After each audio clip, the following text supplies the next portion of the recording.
This is a night of surprises. And a very famous entertainer, whose name is Al Jolson, once said, "You ain't seen nothing yet." Ladies and gentlemen, I would like to invite you to be witnesses to the marriage. Oh, before I go into that, can I have Andrea, Cody, Allison? What? No. What? Up here, please. What? What? I need a shot. Jessica and Danny, up here, please.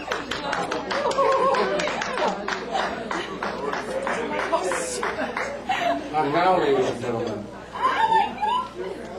please to welcome Nora and Graham, who will be married.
Good evening, everyone.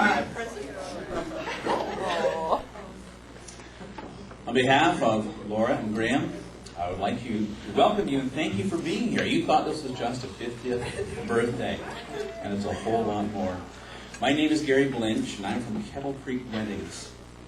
I would like to thank Graham and Laura for inviting me here to officiate their ceremony.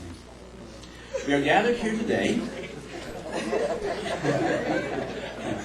to cry, to celebrate one of life's greatest moments.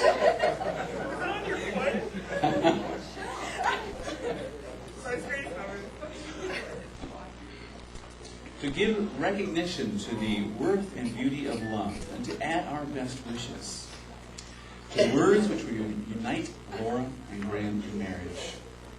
This union is not entered into lightly, but is a simple reflection of their love and commitment to each other. First, I want to ask everybody here a question, but don't worry, I'm going to give you the answer. The answer is, we will. Now here's the question. Will all of you witnessing these vows today do everything in your power to uphold Laura and Graham in their marriage? We will. Thank you. Now, Laura and Graham, I just want to talk to you personally for a couple of minutes. So if you just want to, just keep facing each other. That's great. You're about to pledge your love and commitment to each other in front of all these friends. Let me give you 3 things that make for a great relationship. What do you think to start with the letter R? The first one is real. Be real with each other. Be open and transparent. And you probably know, you've been on this road long enough to know that being open and transparent isn't a destination. It's something that you're always traveling towards. It's a journey. When hard times come and difficulties arise, that's when it's hardest to be open. That's when it's most important. And sometimes conflict is the very place that takes you to a greater place of intimacy and openness.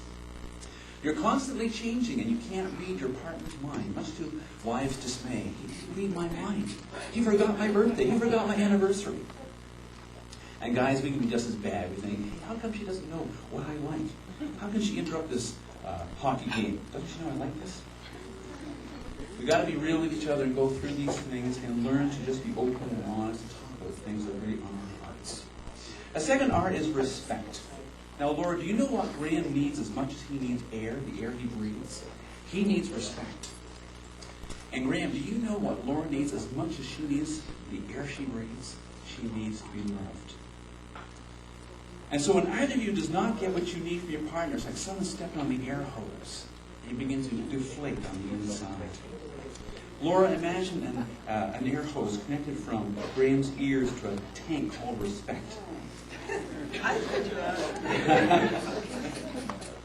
And Graham, imagine a hose running from Laura's ears to a tank labeled love. When one of you says something that's hurtful to them, they didn't mean to. It just came out. You step on that air hose, and something inside they begin to deflate. And they begin to give back to you those harsh words because they're feeling threatened, they're feeling hurt. And things pretty soon escalate out of control in a way you've never imagined. And pretty soon the thing you're fighting over isn't the issue at all. The issue isn't the issue. How you got there is the issue. How you spoke and what you said is the issue. You go in a crazy cycle for life. You can't figure out how you got here. So how do you get out of this crazy cycle? First, you remember your partner is really a goodwill person who loves you. And that positive attitude will begin to turn things around. Then you ask yourself, what might I have done to step on their air hose, cause them to react this way? What's bothering him or her? That sets things up to help you turn